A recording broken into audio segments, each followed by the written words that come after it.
Y'all know what it is. Hey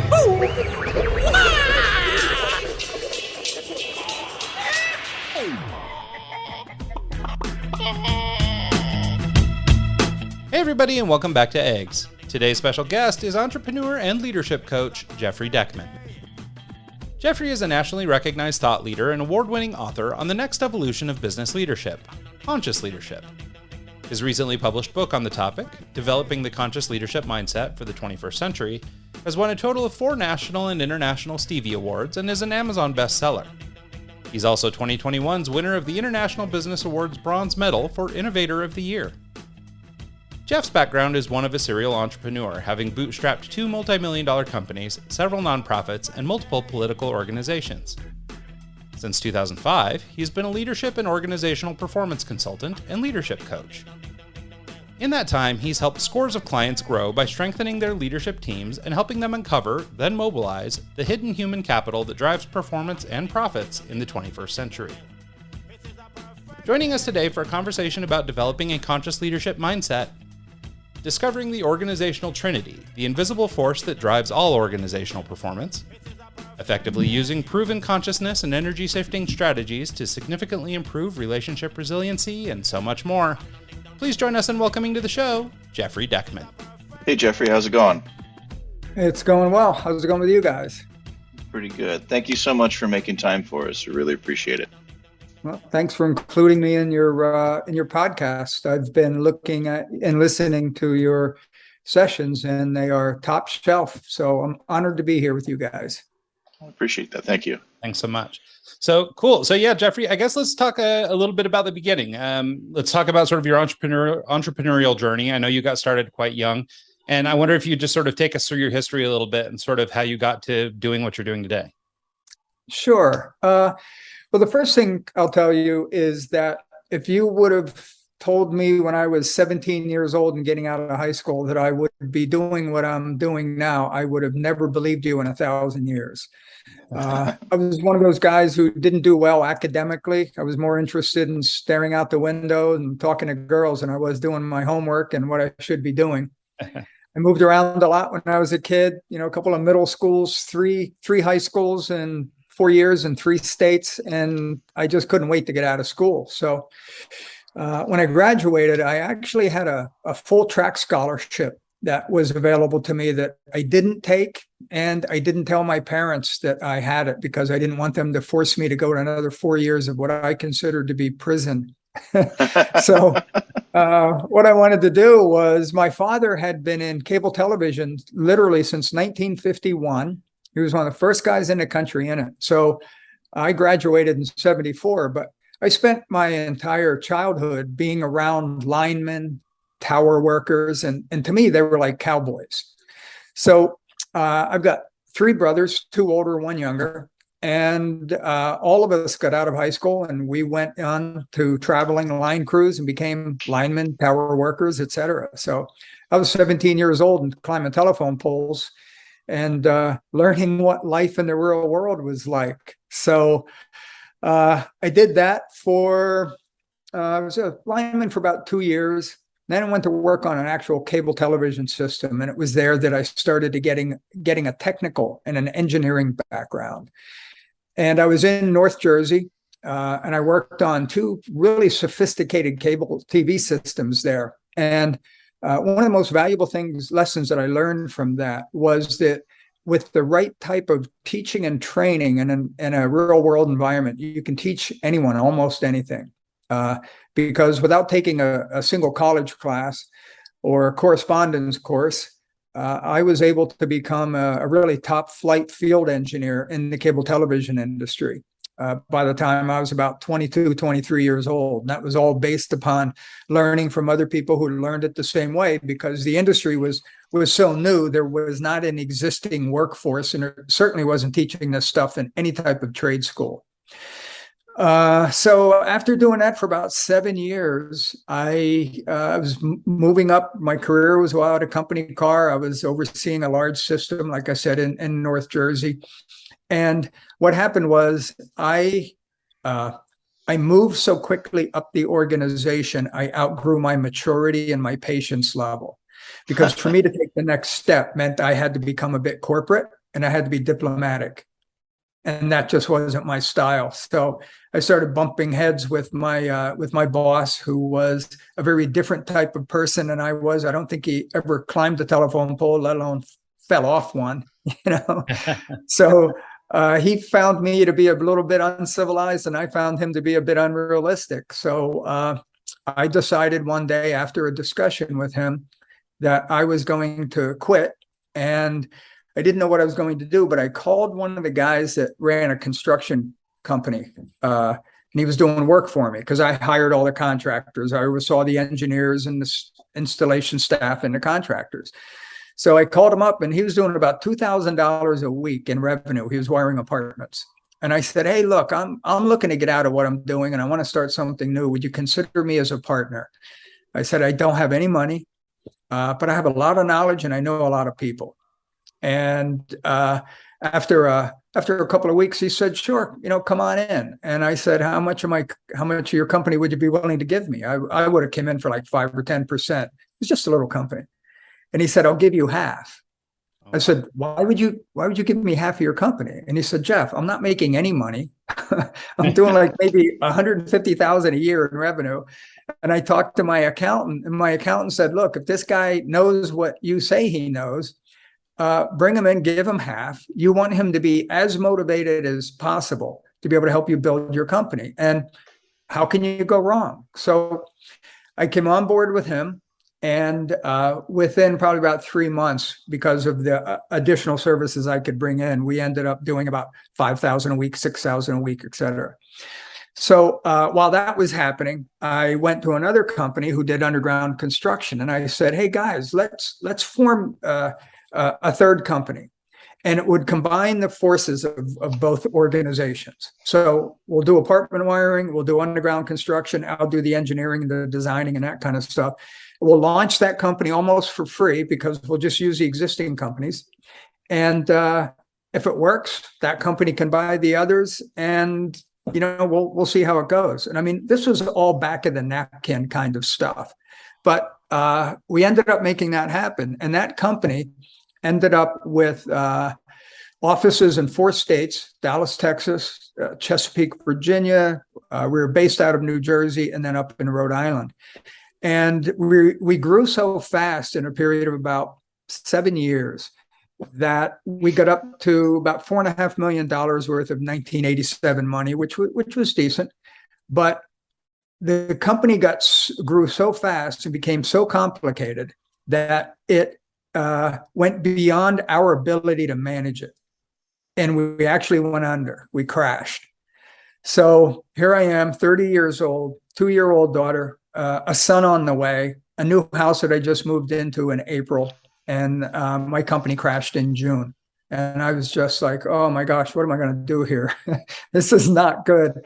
And I had about 1.5 years of incredibly high stress trying to pull that company out of the nosedive. And I had a couple of partners, 3 partners, and man, it was just really brutal. So here I'm sitting in that position, and I'm thinking, what am I going to do? I can hire on somewhere. I was known in the industry, and I could have gotten a really good job. But I had this sense in me that I wasn't done yet. And that's the only way I could explain it. It was just like, I'm not done yet. And I thought, well, you just proved that you can't run a business. So why would you start another one?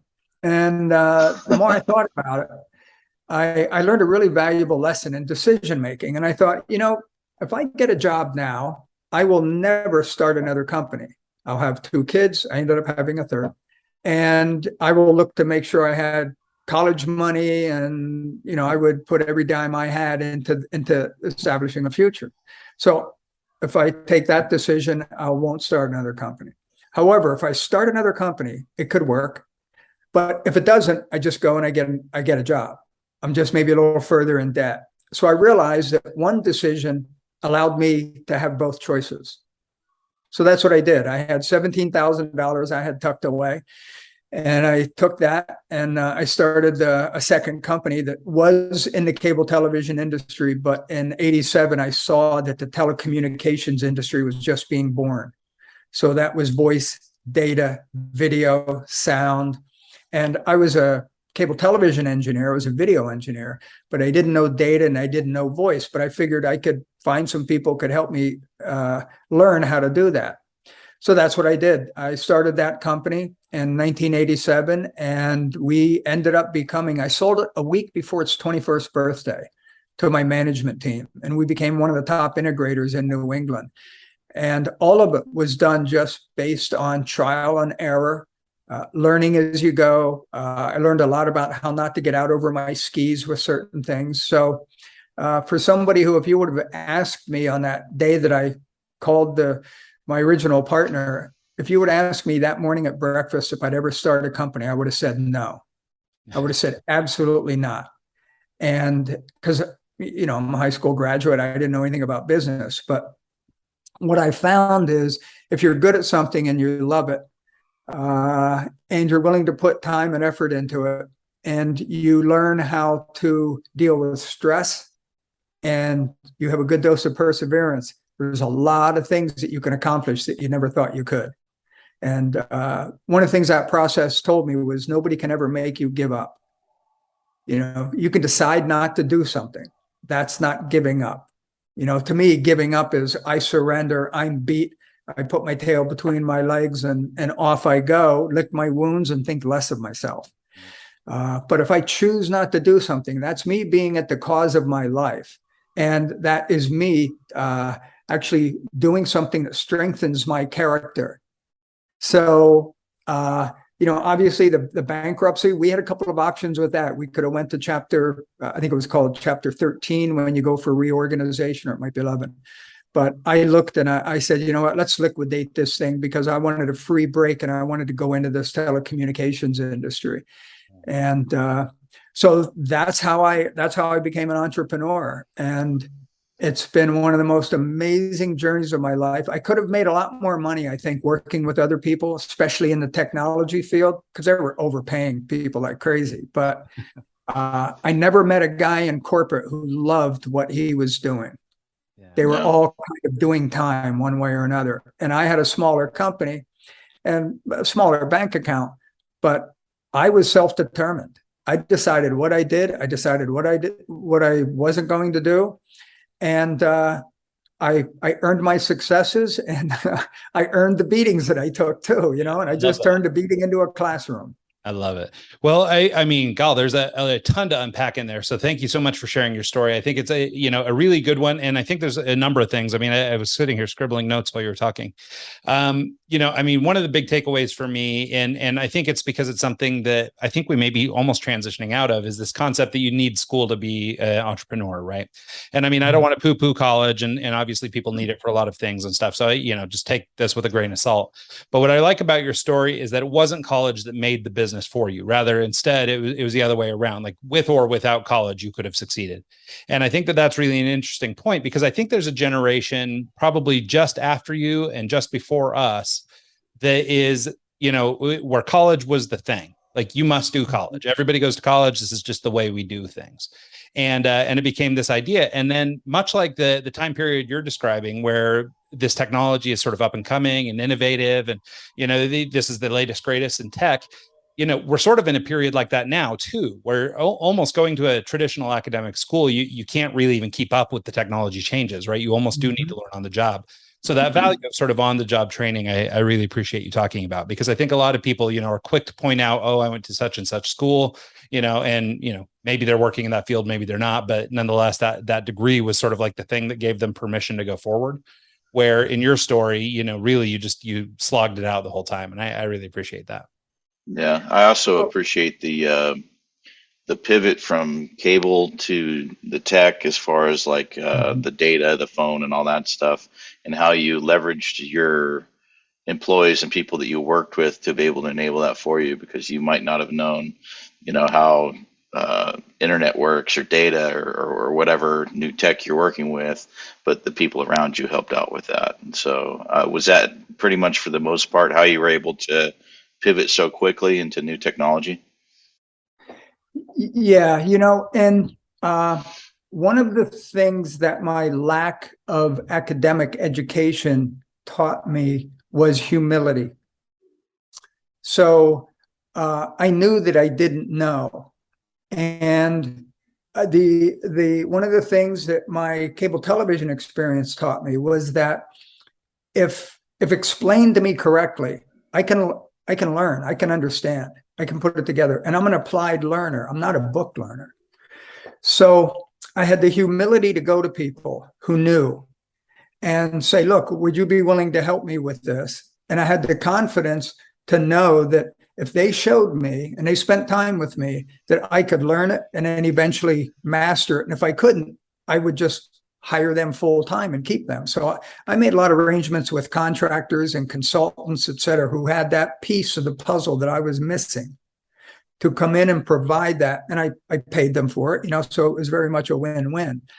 And, just knowing, just having that level of humility, which was forced on me. It would have been, it just would have been totally disastrous had I not learned humility.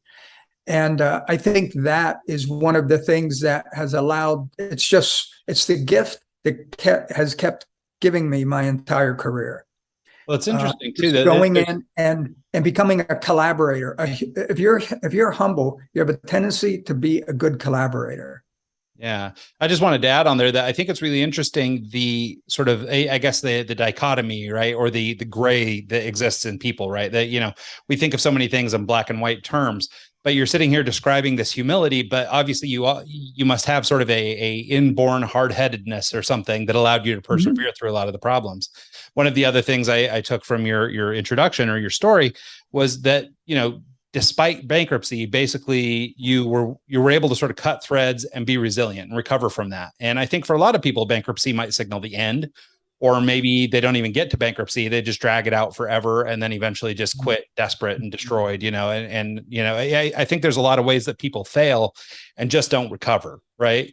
And in your case, it's as almost if it hit you in stride, right? You were just on the way to the next thing already, right? This is kind of actually in the way. Let's just get rid of this and move past it. And so I wanted to ask you just about that resiliency and where you think that comes from, if it's something that you were taught or something sort of inborn, or maybe the New Jersey guy in you, or I don't know what it is, but maybe you can sort of help us elaborate on that or see if there's something that we could take away from that. Yeah. I was born with a level of hard-headedness. I'd never, my older brothers would try to beat me up and make me say uncle, and I wouldn't say uncle because that's me giving my spirit up. So I'm not giving that up. So I had that. And I'll tell you, sometimes you're in a position where like truly failure is not an option. And when that company was going down, and then, when I started my other one, there were days, Sunday evenings, I would almost want to throw up knowing what I was walking into the next day, because I'm walking into a company and I was running the New England region, and I had about 50 employees up there, and I had debt and I had stress and I had vendors and I had contracts I was trying to get, and I had vendors I was hoping I could stay off credit hold. So when I got the contract, I could afford to get the thing, and I had people issues, and you're just so far into this thing that it's you either find a way to take step by step, or it just absolutely crushes you. And it taught me perseverance, and it taught me that as long as I'm sitting at the poker table, even if I only have one chip, I'm still at the table, I can win. It's when I push away from the table that it's over, and I can push away at any time I want.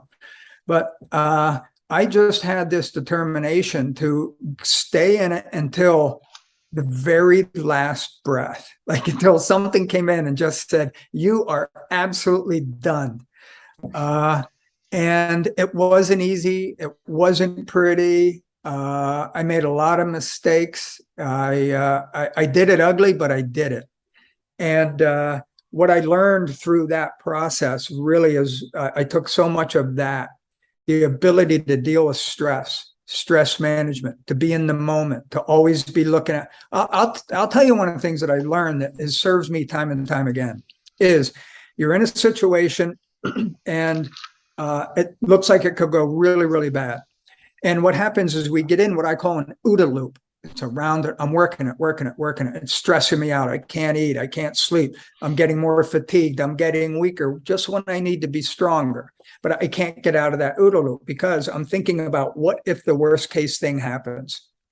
So that scares us so much, we don't really make eye contact with it, but it haunts us. It doesn't go away. What I figured out to do is, and I've done this many times in my life since, is say, okay, wait a minute. Let's kind of take a peek behind the curtain. Let's look at worst case scenario.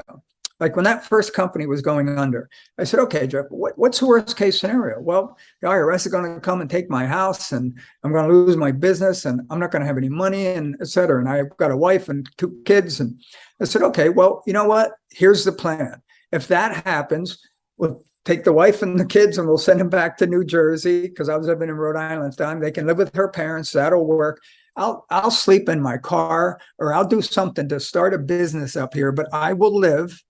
They will survive. And within a period of time, I'll come back and I'll get back on my feet. And once I really visualized what that worst case scenario was and what my solution would be, I then put it in an imaginary box, put a bow on it, and put it on an imaginary shelf. And then it was, okay, now that I've lived, I've thought through that clearly.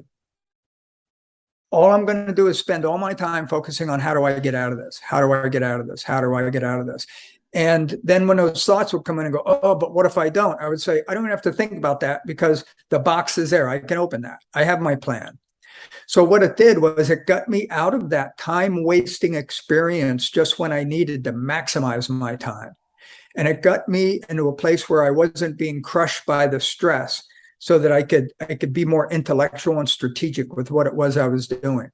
So that whole thing of take the courage to step into that worst case scenario, think it out, maybe a couple times, but then once you do, put it in a box, put it on the shelf, because you need all your time, energy, and effort focused on getting out of the jam that you got yourself into. Yeah. And that was really valuable to me. I like the analogy of for me, I'm an audio engineer. I'll go and I'll do events with bands and musicians and stuff like that. And in audio engineering, there's feedback, and there are feedback loops where the source, like the microphone that the singer's using, is picking up the audio from the speakers and projecting it through. So it's continuing to take the signal that's getting, like he says something in the microphone, it comes out the main speakers and goes back into the microphone and loops. And it's like a problem that is well known in the industry that everyone deals with. And the way that you solve that problem is you scan through the frequencies and you find the certain frequency that's causing the issues, and you create a notch and you pull it down and delete that section of the issue. And it allows you can turn the volume up now because that little area that's causing the feedback loop is now cut out of the equation. It's all gone. And I like that kind of analogy of creating filters or notches in your day-to-day life or your feedback loop that kind of allows you to turn up the pressure on yourself but not have the problem, where you can just eliminate that one little section, that one little area that is causing you grief, and then move forward with it. So I like that.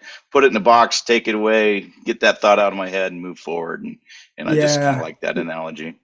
I'm smiling because you're reminding me of my engineering days. We used to put traps in to take out certain frequencies so that it wouldn't mess up the video.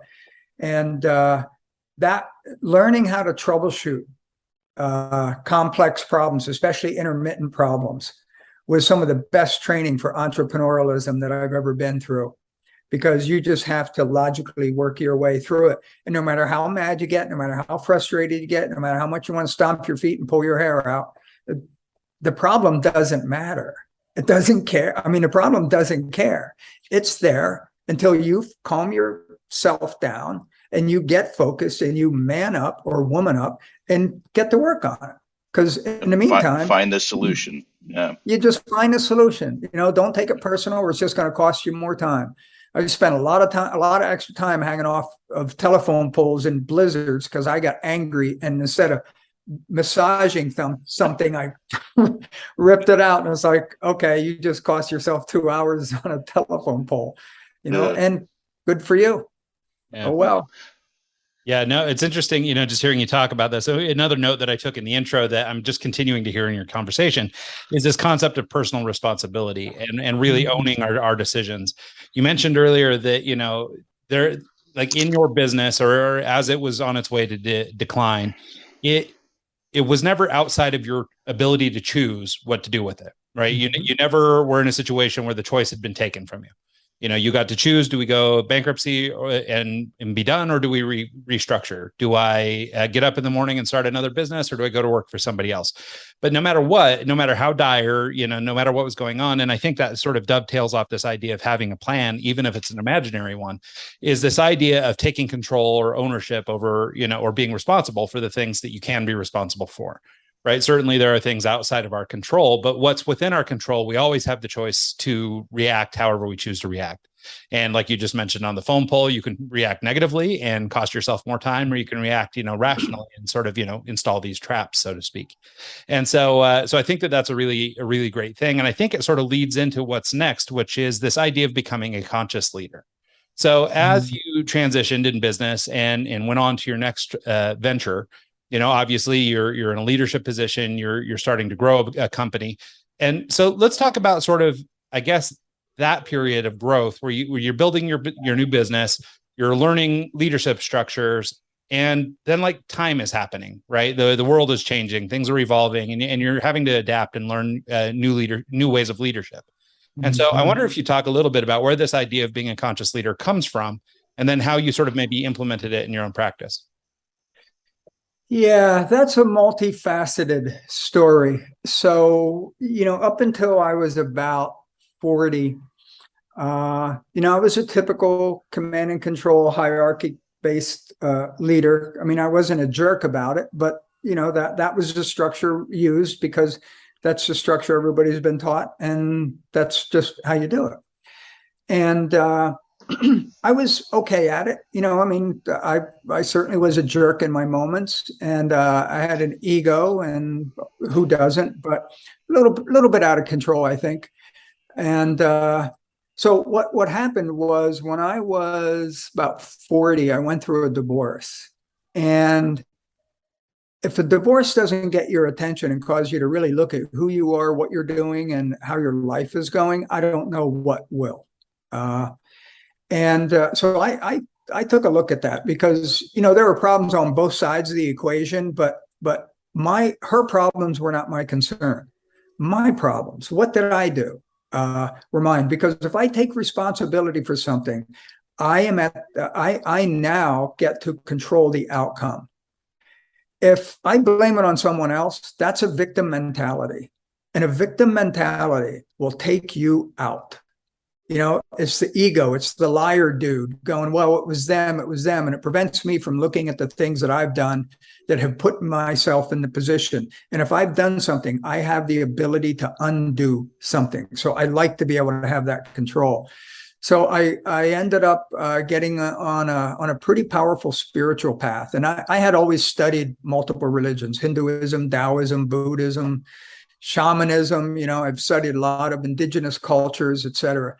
And I really started looking at spirituality and the ability to expand my consciousness and shift out of that ego state of mind. And what happens with that is I didn't even realize that I had an ego.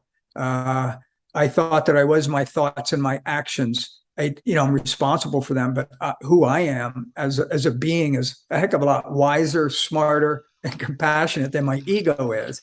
And when I realized that there was a separation in that, I became really interested in learning more about that conscious part of me.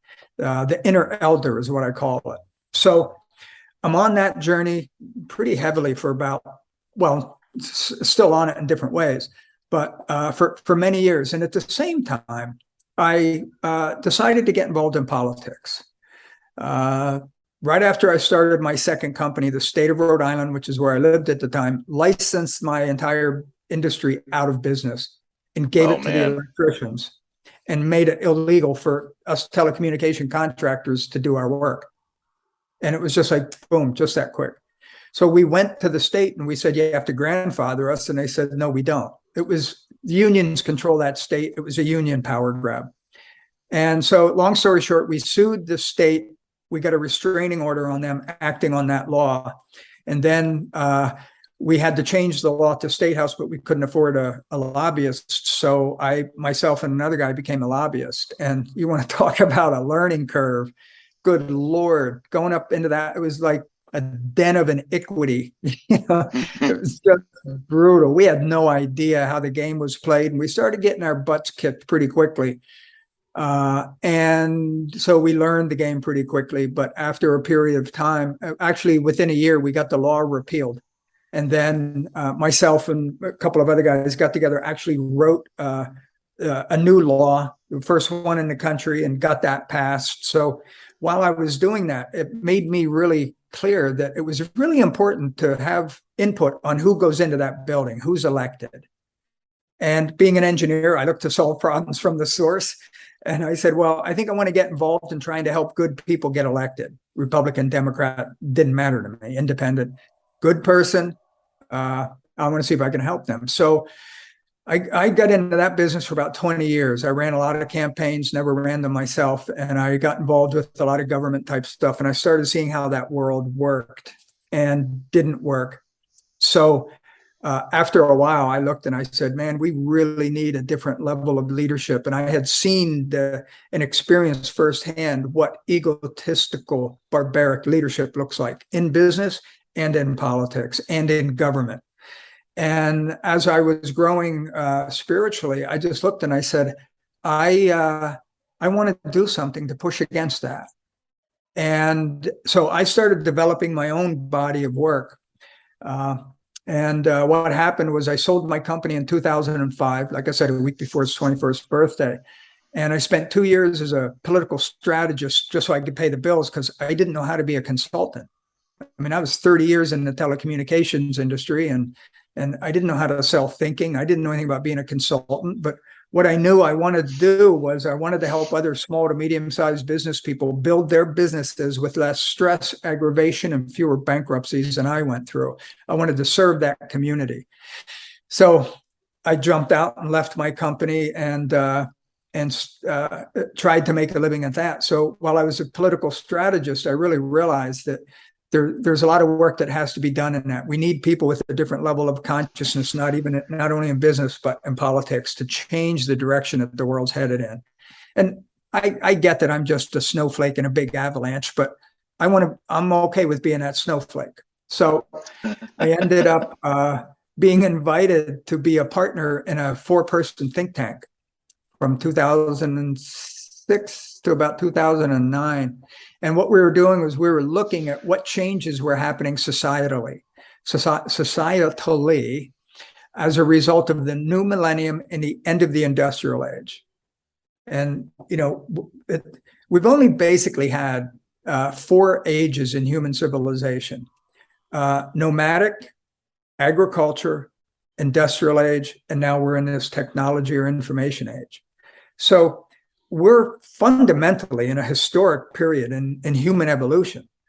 And I wanted to look and see what is the impact. And my focus was on leadership.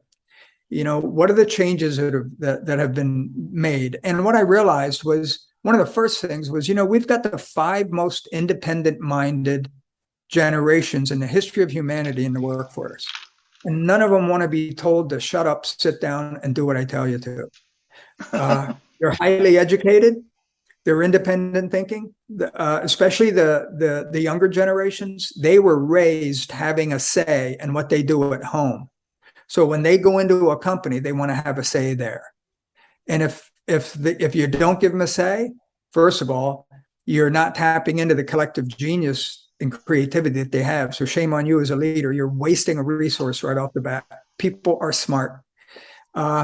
And second of all, they're not going to stay and they're not going to be engaged. So you're going to be paying them and you're not going to be getting the most amount of productivity out of them. So it makes really good sense to change a leadership style so that you can reach out, engage these people, give them a say on what's happening, and to go from command and control top down to being a leader that focuses on communication, collaboration, and facilitation. That's the role of the modern leader today. not follow me, follow my directions. We're going to take this hill and, I'm going to be the alpha dog, but more coming in. How do we do this collectively? How do we form the collaborations we need to? And kind of think a lot less about hierarchy and look at capabilities and aptitudes. What's the collective genius? And who can do what? And who's good at what? And depending upon your conditions, because conditions change, as your conditions change, who takes lead roles in certain areas should change as well to maximize your ability to stay on top. It's like trying to walk on a circus ball. That ball is doing this. And if you don't shift and adjust, you're going to fall off the ball. So with that type of a workforce that you're dealing with, and they also have a higher level of consciousness. They're not just coming in and going to work for the man or the woman and leave in 50 years. They've got a higher level of consciousness. In the world, because of technology, is changing so rapidly that our organizations have to be flexible, and we have to tap into that collective genius to help us solve the many problems that are coming. So I looked at that and I said, okay, we need a different level of consciousness as leaders. We just can't be coming in and saying, follow my directions. We have to function in a way with a level of consciousness that people will look at us, they'll respect us, and they'll follow our direction. One of the reasons the American military was so successful in World War II was because the Germans were so structured. They had to follow directions. Russian army is the same way. That's why they're having problems in Ukraine. And the minute the leader is killed, everybody freezes because they don't want to do anything the leader didn't tell them because they're going to get punished. And the Americans were much more naturally entrepreneurialistic, naturally more independent. Our culture was one of liberty and independence. So, a leader gets killed, the group reforms and it moves forward. And that's really what we have to get into now is within our organizations, we have to be fluid, we have to be agile. And as leaders and managers, we have to develop our own personal style on how to allow us to be flexible and agile and move the entire organization forward, recognizing that your workforce is a living library that knows more about the problems you have, more about the solutions, and more about how to stop the problems than any one individual will. So tap into them. Yeah. So in order to do that, you have to develop a different level of consciousness from ego leadership to elder leadership.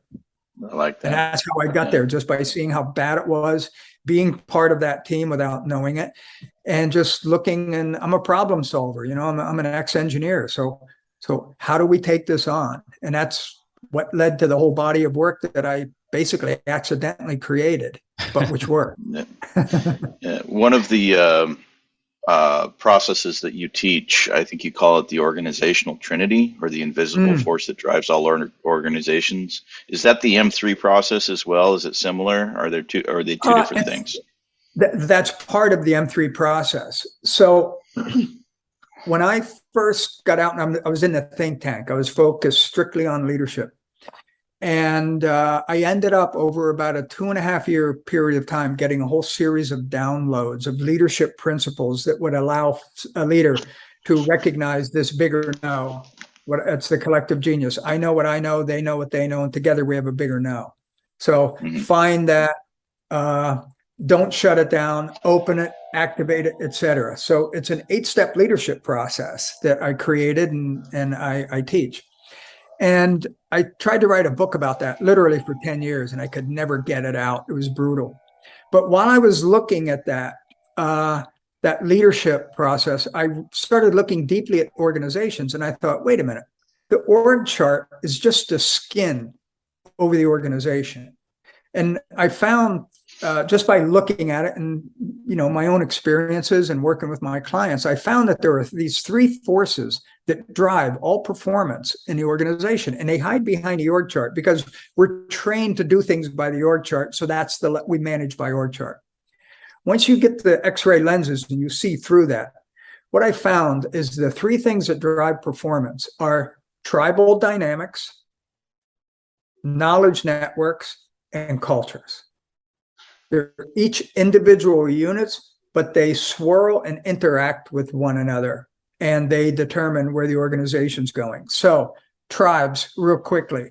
An organization isn't made up of departments. It's a tribe of tribes. An organization doesn't have a hierarchy of worker and management. They are tribes as well. And when you think about it, tribes are in our DNA.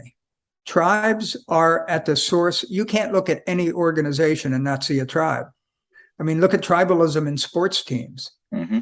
And there's actually, I hate to say this, but there's actually a reason why I buy fitted hats without I had custom order my hats that are like a baseball cap with the logo on it, but I get one without the logo because I don't want to offend clients. I don't want to offend this or that by having a Seahawks logo on my hat or this or that, you know, like I go to weddings and I'm providing audio and lighting for them. And if I'm wearing a Washington State hat and it's a Cougar bride, it's a problem, you know? And so it's like, I actually pay attention to the tribalism portion of it. And I specifically order hats that are not affiliated to any teams because of that.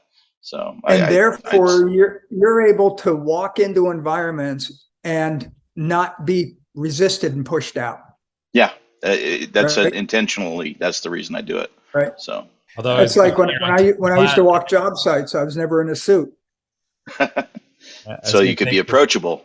Exactly. I could be approachable, and they didn't see me as the opposing tribe, because if you're wearing a suit, you're management. If you're management, you're not a worker. You're not a worker. You're not on our team. We don't like you. We don't trust you. Yeah.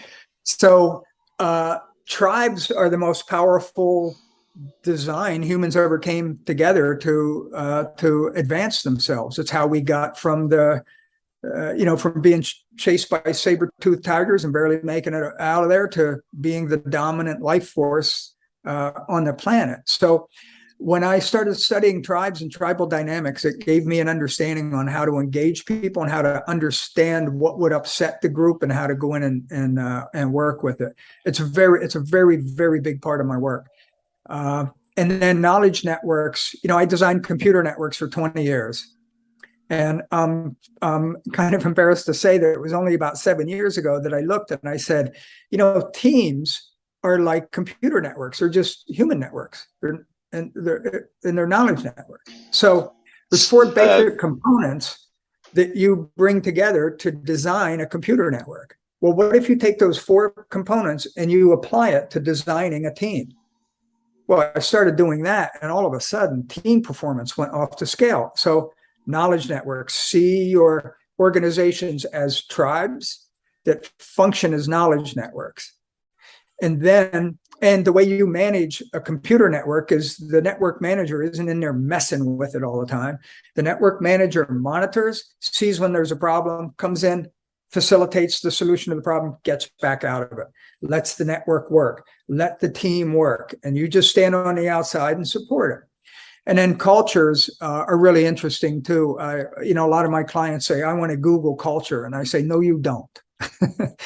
First of all, it's not as cool as you think it is. That's just part of their branding. It's a nightmare. Google's a nightmare. So is Amazon. It's a nightmare. And you're not Google.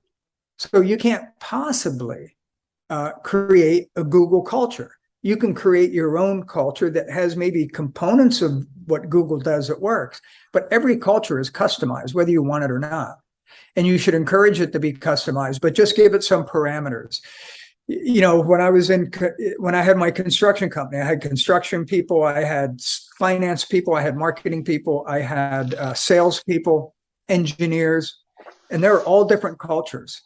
And the way they spoke to one another were different. The finance people were more subdued. The engineers were a little bit more cocky, a little more arrogant. The construction guys, well, just they're a little rough around the edges. And I allowed all those cultures to define themselves and be who they were. I didn't expect one to be more civilized than the other to toughen up with.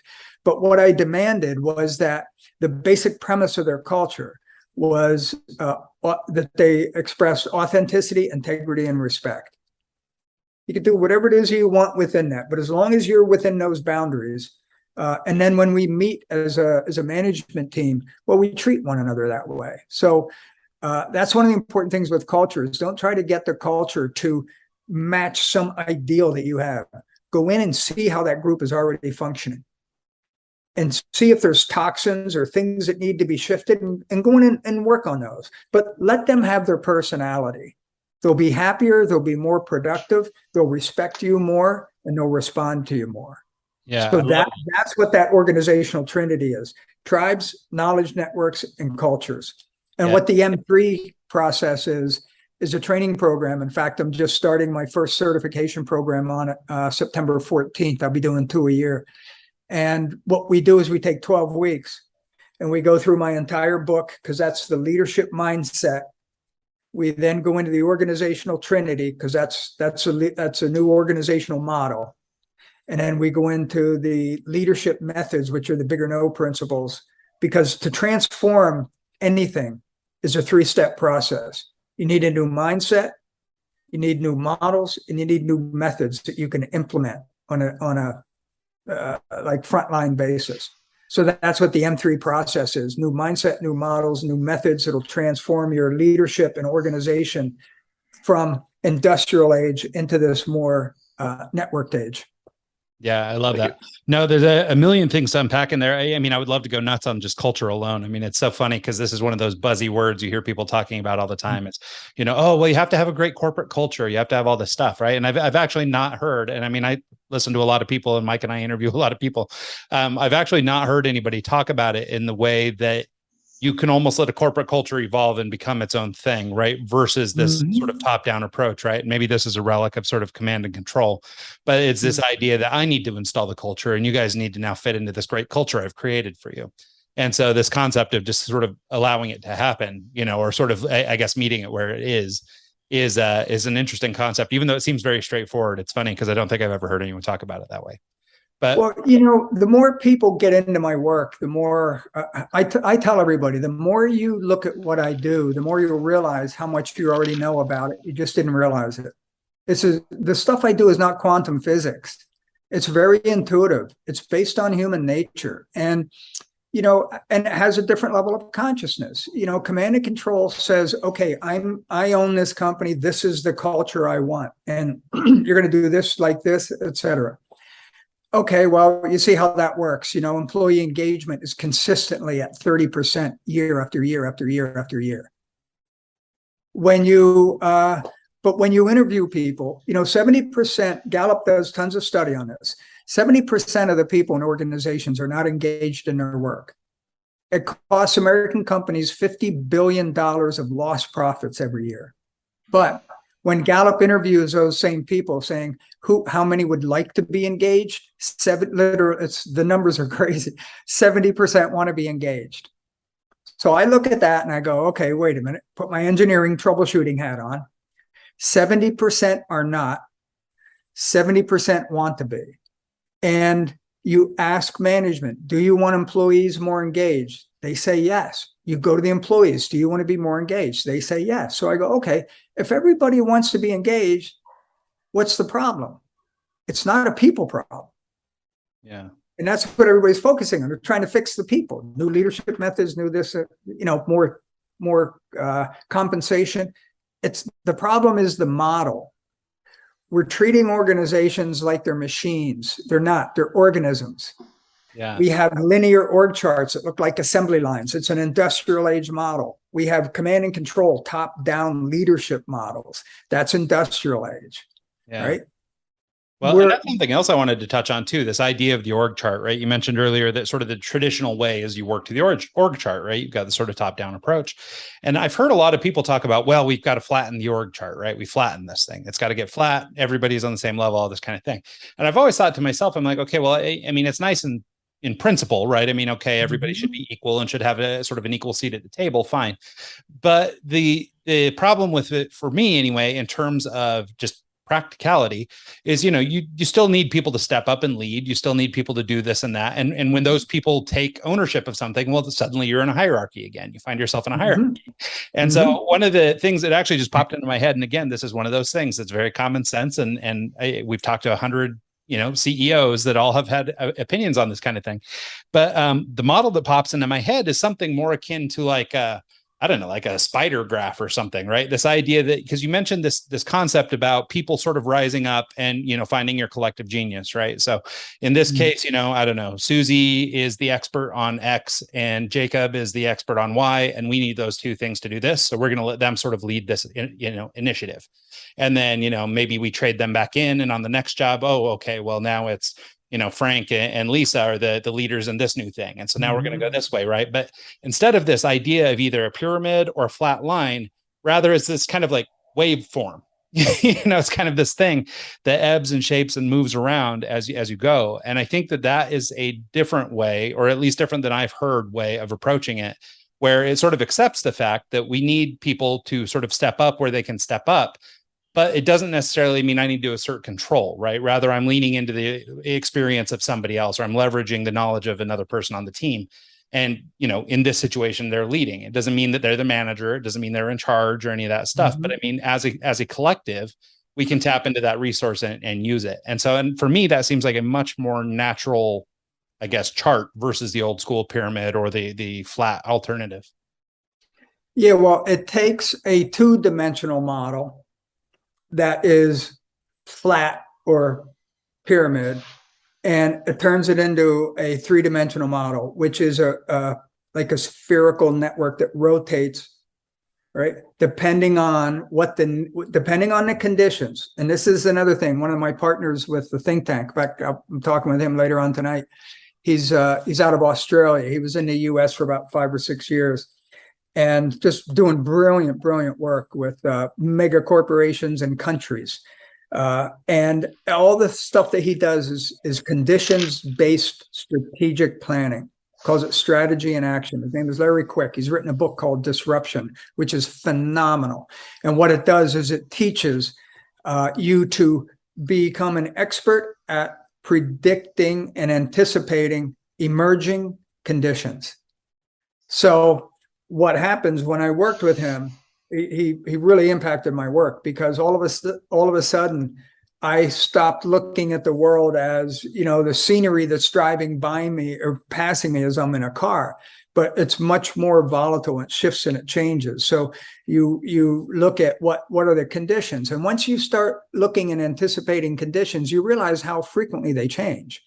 So if conditions are changing and I don't have an organization that is able to change as well, those conditions are gonna sometimes will be in favor of me, but probably equal amount of time they're going to be whipping my butt. So what I have to do is I have to have an agile organization. So I have to identify who is good at what. Everybody has their positions and their pay grades, and that's really important, because the org chart does define what department people work in and what they're responsible for. When the org chart first came out in the early 1900s, it was basically just to communicate who was working in what area and who were the decision makers. It's since turned into, because this is what humans do, our egos get big, it's since turned into a power thing, right? So what we want to do with the org chart is you keep it, because it's a map, but it's not what you manage your organization by. So you have various people, and this is what I work with my clients on, is to say, okay, you're going to come in and you have a problem. Okay, well, the first thing is management unnecessarily feels an obligation to have to solve the problems. And it's well-intentioned a lot of times, but frankly, it's foolish because you can't. So, and nor should you. So what I teach my clients, and it takes them a while to learn it, took me a while to learn it, is look, go to the people who are experiencing the problem, bring them in. Go to the people that are paying the price because that problem exists, bring them in. And then you go in and facilitate that discussion. What do we think it is causing it? What's the impact on it? What does the people who are experiencing the problem, what would make it feel better for them and go away? And communicate and collaborate and facilitate this conversation with your knowledge network, where you're coming up with the best ideas that you can, not only with what people know. There's 4 levels of thought that I talk to people about. It's like a little pyramid. Intellect, which is the stuff that the team already knows. Hey, you know what? I got this. Oh, well, this is how you fix that. Cool.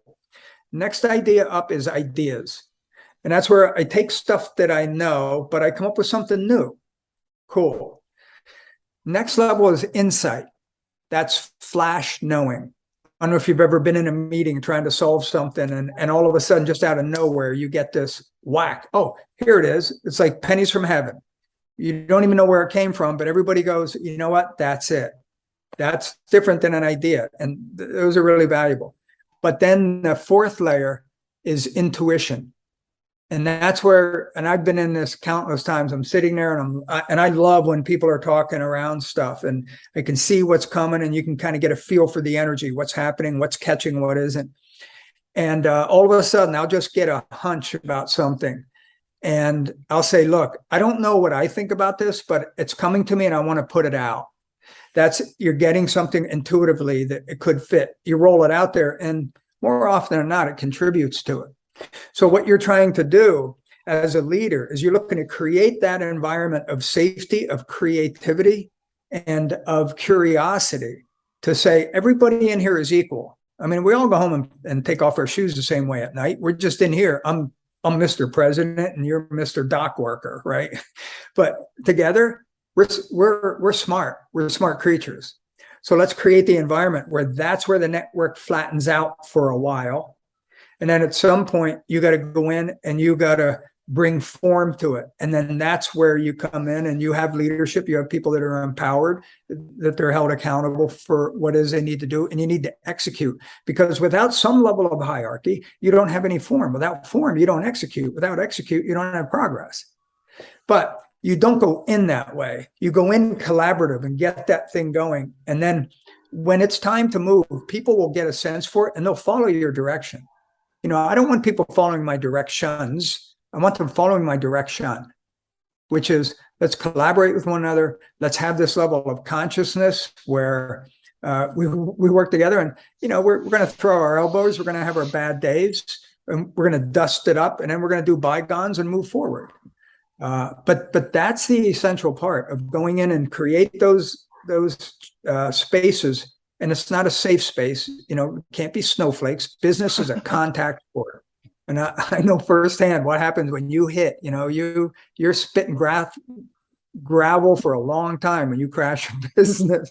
And it's no fun. So it is a contact sport, but you go in and you create that environment and you get your employee engagement to go instead of 3 out of 10 to 6 out of 10. The profitability numbers on that are staggering. You can go to my website. I've got a white paper in there. It's titled EE equals EBITDA. And that's employee engagement equals EBITDA. And it's a formula I made up. I'm doing all this research. And again, my engineering head, I'm thinking, you know what? There's got to be a way where I can find out how moving employee engagement moves numbers. Because CEOs are number driven. And I ended up putting a lot of time into this. And I came up with this formula and it made sense to me. And to prove it out, I went to the Rhode Island Society of CPAs and I did a presentation in front of 21 CPAs to get them to check my numbers. And I thought, I'm either gonna get smoked and crash and burn, or I might have something here. And after the presentation, about an hour long, they all said that formula works. So it shows you that by moving, if you have a $2 million compensation budget, we'll call it, and if you're at if you move your employee engagement figures by only 5%, you will realize $50,000 extra profit through additional performance and production numbers than what you would have had before. And it doesn't cost you anything. It just costs you maybe learning how to be a better leader and learning some emotional intelligence and how to get organizations to work that way. But, you know, if you're a small business and you move that needle $50,000 of pure profit, that goes into your retained earnings. You do that for like 3 years and then you go to sell your business. Every business has a multiplier to it. So all of a sudden that $150,000, which is real money, that gets hit with a 4 times multiplier, which isn't a high number. That's real money that goes right into your pocket when you sell that business. There's absolutely no downside to increasing your employee engagement because human capital makes financial capital. Financial capital is a lagging indicator of how well you're doing your human capital. Money doesn't make money in companies, people do. Get that right. This is going to show up. And it's hard, but it's worth it. And it takes a different style of leader. It takes somebody who has a different level of consciousness or who wants to get there. And it's not necessarily a type A command and control. And it's certainly not somebody that doesn't like people. Yeah.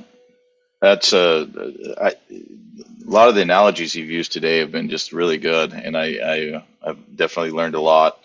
We are kind of getting towards that time, towards the end of the show. And before we kind of wrap things up, I have one more question for you, and it's as a survivor, as someone who's had stage 4 cancer, how did that change your outlook on life and like desire to even, I mean, like if I had stage 4 cancer and was dealing with that, I wouldn't want to do anything with business. I'd be like, oh, see ya, I'm moving on to something else.